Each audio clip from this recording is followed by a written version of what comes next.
All right. So it is not just Nancy Pelosi who has been hit by a thunderbolt literally on the road to Damascus.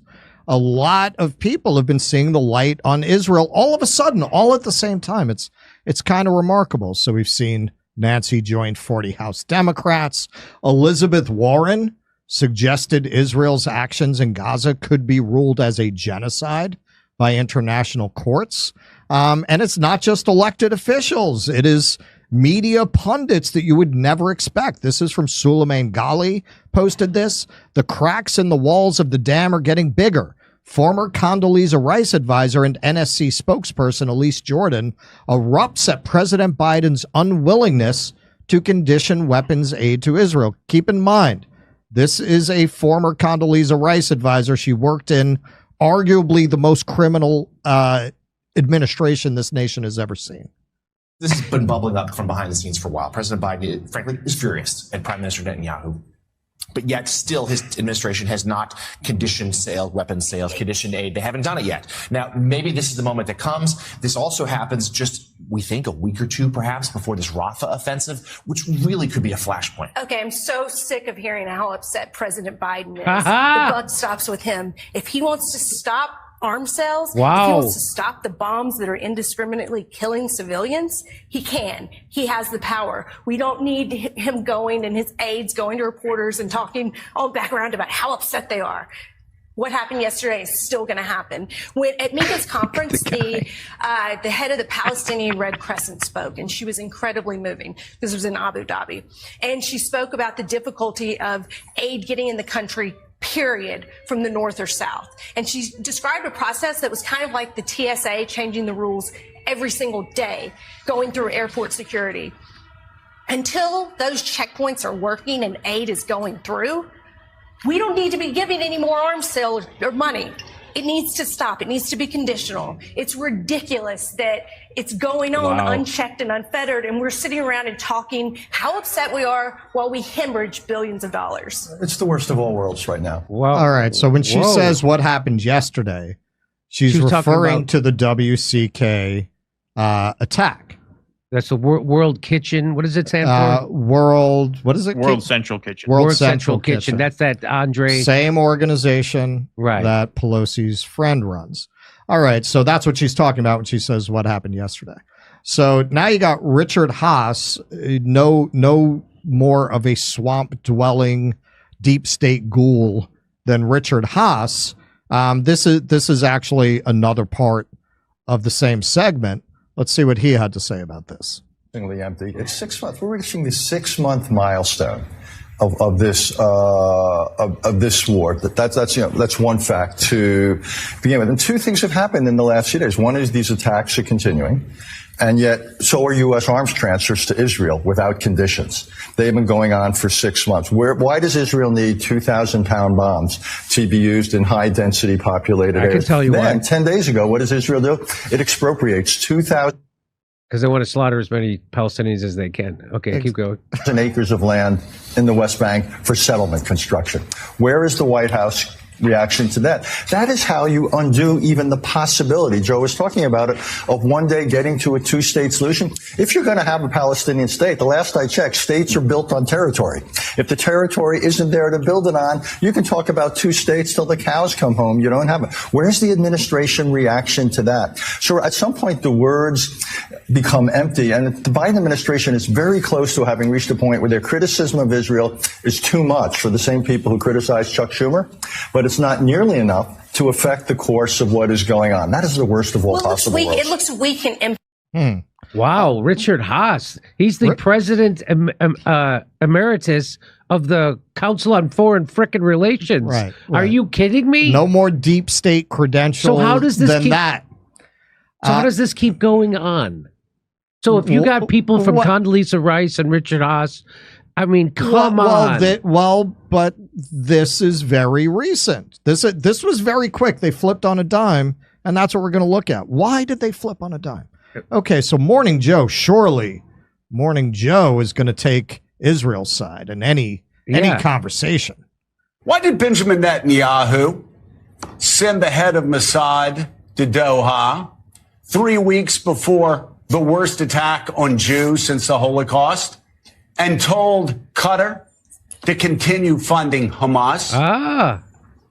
I think, if anything, October 7 shattered that concept. And it's my understanding. But you just said you always knew they were Nazis. I always knew they were Nazis. I would never give. We were always angry that Qatar funded Hezbollah and Hamas. I want to know, why did Benjamin Netanyahu do that? Let me ask you this. Why did Benjamin Netanyahu and Donald Trump know in 2018 the sources of Hamas's illicit funding, and they still did nothing?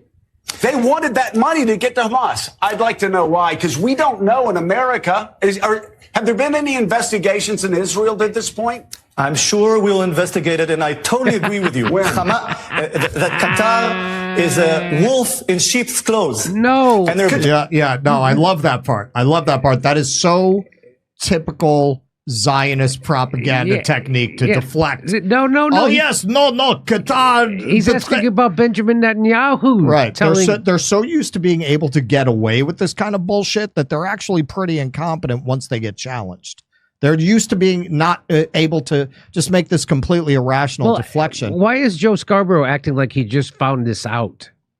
He's known this. I've known this. Well, we're getting to that. Because this article came out in December that he's referencing. Yeah. The New York Times article that covered that. And there have been other articles. But I mean, suitcases. An article they would pay attention to has been out since December. Okay. No. I must correct you. Benjamin Netanyahu was asked by the leaders of Qatar, do you want us, Qatar, to give money to Hamas? This was in September. And Netanyahu's representative said, yes, of course. Okay. All right. So, Wow. So we got into in the previous segment how Pelosi is a personal friend and supporter of Jose Andres. Now, I want to make it clear before we get into the rest of this segment. The intention here is not in any way to minimize the heroism of the World Central Kitchen workers who lost their lives.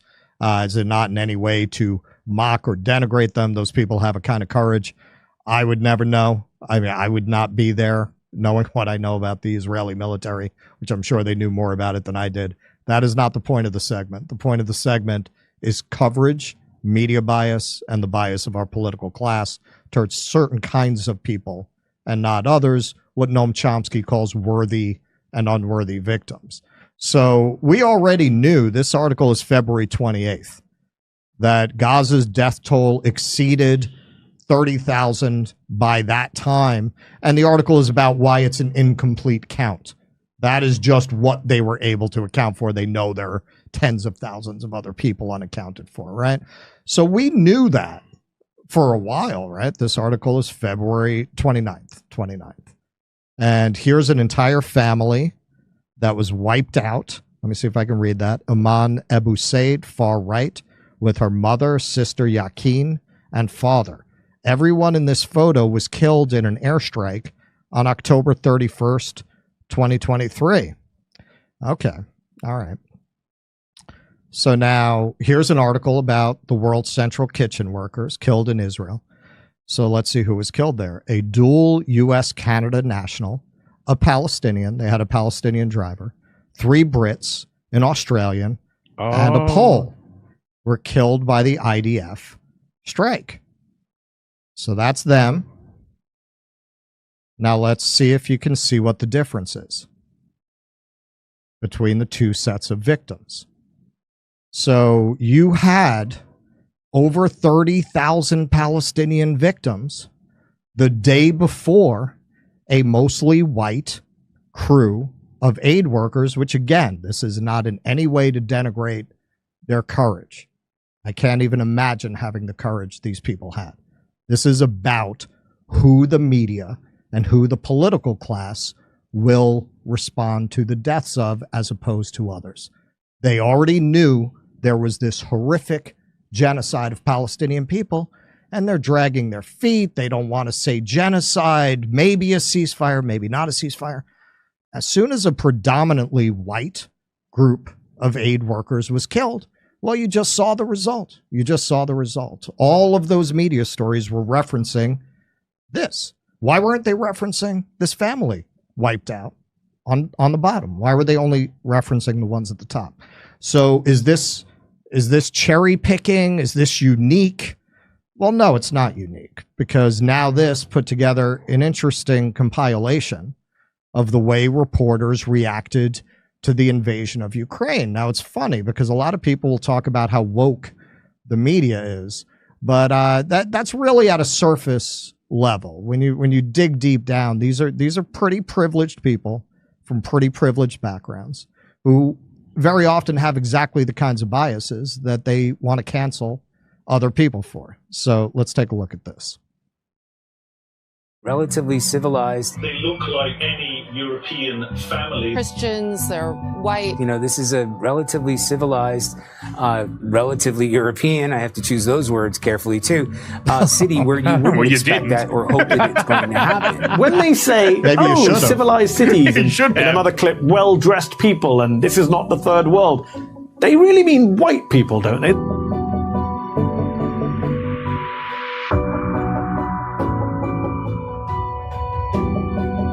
Now with the Russians marching in, it's changed the calculus entirely. Tens of thousands of people have tried to flee the city. There will be many more. People are hiding out in bomb shelters. But this isn't a place, with all due respect, like Iraq or Afghanistan, that has seen conflict raging for decades. You know, this is a relatively civilized, relatively European, I have to choose those words carefully too, city where you wouldn't expect that or hope that it's going to happen. I haven't seen that guy since. Wow, we're doing this to white people now. Yep. Hey, come on, doing it to Iraq for a couple of decades. Now the unthinkable has happened. The unthinkable has happened to doing it to white people. To them. And this is not a developing third world nation. This is Europe. Wow. This is who these people actually are. Oh my God. Yep. So as you're talking to us, Matthew, we're playing in the latest pictures of some of the refugees trying to get on trains or trying to get out of Ukraine. And what's compelling is just looking at them, the way they're dressed. These are prosperous, I'm looking to use the expression, these are prosperous middle-class people. These are not obviously refugees trying to get away from areas in the Middle East that are still in a big state of war. These are not people trying to get away from areas in North Africa. They look like any European family that you would live next door to. These are not refugees from Syria. These are refugees from neighboring Ukraine. I mean, that, quite frankly, is part of it. Wow. These are Christians, they're white. Wow. It's very emotional for me because I see European people with blue eyes and blonde hair being killed. Children being killed every day with Putin's missiles. Wow. You know, that was exactly the way Hitler felt. Actually, yeah, isn't that amazing? You know, about the poor, blonde, blue-eyed people. So this incident, which of course, you know, you rely on the media to tell you about these things, but they're not going to tell you about these things. This flared up a little bit, mostly in the alternative media, not a lot in the mainstream media, and then it completely disappeared. These same people who very often want to talk about how racist America is. Yes. They're the biggest racists. Yes. This is why I don't have a lot of tolerance for when working class people are defined as particularly racist. Yes. The people who are giving you that definition are the upper classes that control the conversation, who want to deflect attention from themselves. I didn't see like very overt racism until I went to college. I lived on a dorm where you had an African-American studies major in that university, was the only one in SUNY. And you also had, this was the kosher dorm. I sat down with a bunch of people from my suite who were Jewish. A bunch of black people sat down. They got up and left. I never experienced that at home. But they will not tell you that these things happen amongst their class. They'll deflect it always to the lower class.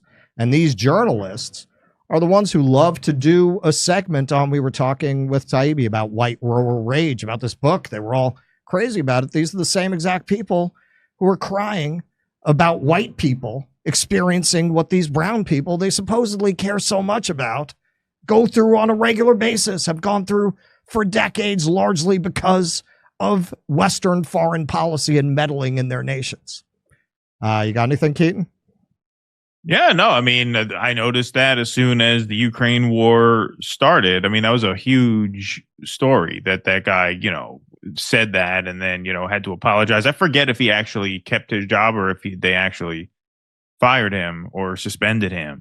But yeah, no, look, it's very obvious. And, you know, we can't say that the World Central Kitchen strike is a momentum shifter because the momentum was going against Israel before that, but it certainly was a breaking point. I mean, that certainly was the point at which the dam just broke, because now when you got Morning Joe doing segment after segment after segment, advocating for suspension of arms shipments to even sanctions. I mean, that's almost illegal to talk about sanctions against Israel in this country. I mean, there's states that have BDS laws on the books.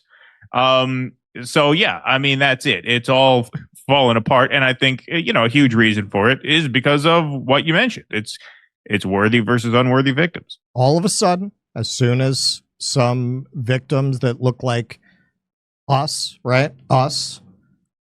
got killed, all of a sudden, tremendous action on the part of the media.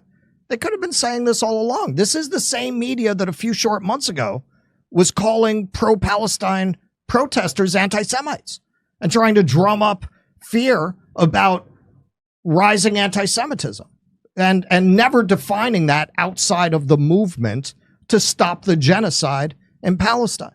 And all of a sudden, they've seen the light as soon as these aid workers were killed. You have anything, Jimmy? I hadn't seen those clips. If I did, I was maybe still smoking pot. I don't remember. But no, it's recent. It's very recent. Wow, that is wow. First of all, great analysis. Exactly right. These are the people who tell you MAGA is racist. These are the people that rural Americans are racist, and these are the people like, hey, these are civilized people, not like those. The darkies, not like the darkies who've been bombing the shit out of them for the last 50 years and stealing their oil and slaughtering them indiscriminately and having guys like George Bush and Dick Cheney and Condoleezza Rice run a torture program on them. And oh my God, these aren't people from Venezuela. These aren't El Salvador. These are whiteys. These are Christians. Yeah, that's I got to put that in the live show that we're going to do in Chicago in August. That's great. To literally say blonde and blonde, come on. This is the master race they're doing it to over here. And that was a Ukrainian official, by the way, under Zelensky who said that. So tell me again how we're not funding Nazis in Ukraine. Right. That's exactly right. Hey, there's still tickets available in Stockholm, Oslo, Stroudsburg, Pennsylvania, Cortland, New York, Oakmont, Pennsylvania, El Paso, Texas, San Antonio, Texas, Edmonton, Alberta, Vancouver, British Columbia, Denver, Ashland, Virginia, and Athens, Georgia. See you there.